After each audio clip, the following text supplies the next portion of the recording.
La Cooquette, La Cooquette.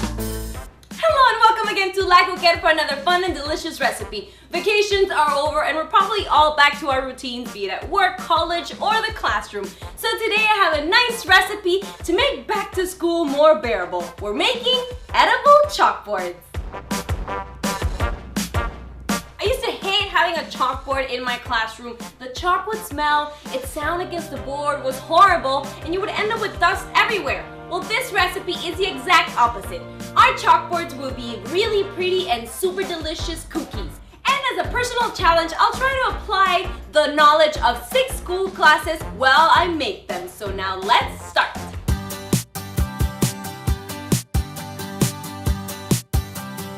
We'll begin by making our sugar cookies. First, let's cream together room temperature butter with sugar, and then add an egg and vanilla.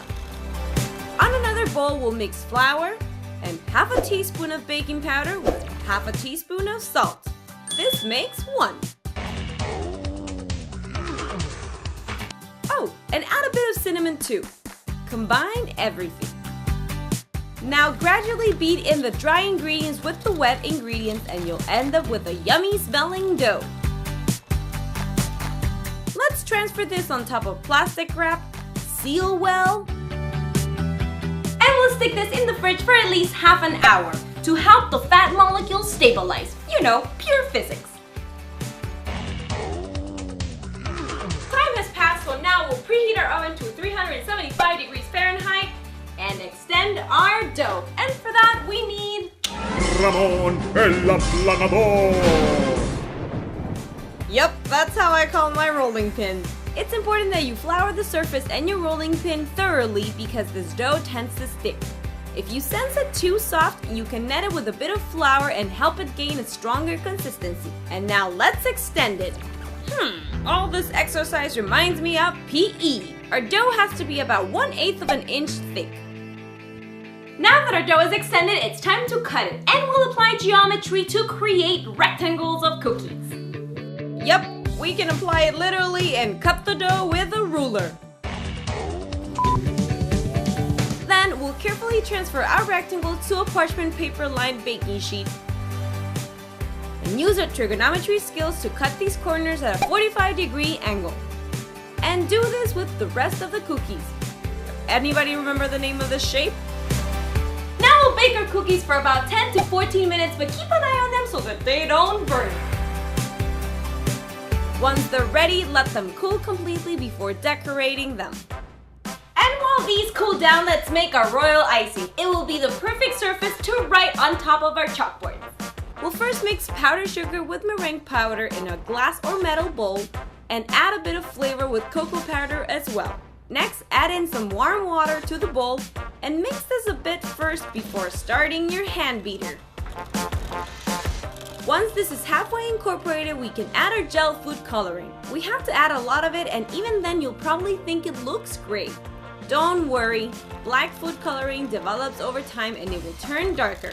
And the key to a good royal icing that's shiny and lasts long is to beat very well at the beginning, at high speed and for about 7 to 10 minutes. This is definitely pure chemistry. And that's it. Look at how glossy it looks. This could be great for decorating like flowers and that sort of thing, but for our chalkboards we need it to be more runny. This is known as color flow icing or color fluido en español. To obtain this, we'll be adding water little by little. Be careful not to add too much. We want it runny enough for it to be smooth, but not too runny to fall off the cookie. You know your icing is perfect once you drip it and it incorporates and smooths out in a few seconds. Perfect! Transfer the icing to a pastry bag with a small tip and let's decorate. We'll color cookie by cookie so our icing doesn't dry. Let's make the edge of the cookie first. Quickly fill it up with icing and then spread the icing and smooth it out with this tool or a toothpick. It is a meticulous task, but hey, I know you can do it. Decorate all of your cookies this way.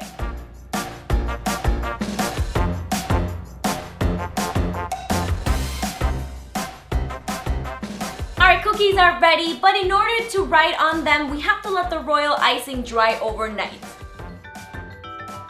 Once our icing is hard as rock, we can make our chalk, and we'll do this by melting white chocolate. I did this in the microwave, and now let's pass the chocolate to a resealable bag and fill several straws with it. I'm using these big boba straws, and notice I'm not filling them till the end. Place your straws inside a cup with sugar that will prevent the chocolate from escaping. Now we'll transfer this to the freezer for about 10 minutes so the chocolate hardens. Once the chocolate has hardened, it's time to get our chalk out. And to do that, you just have to push from the empty parts of the straw.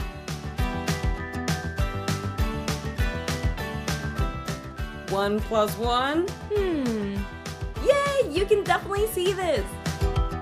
Don't our cookies look great? These are perfect for a party with your friends, or to take to school, or to give it to your teacher. And the best thing about them is you can eat them. There's always ways to make school more fun.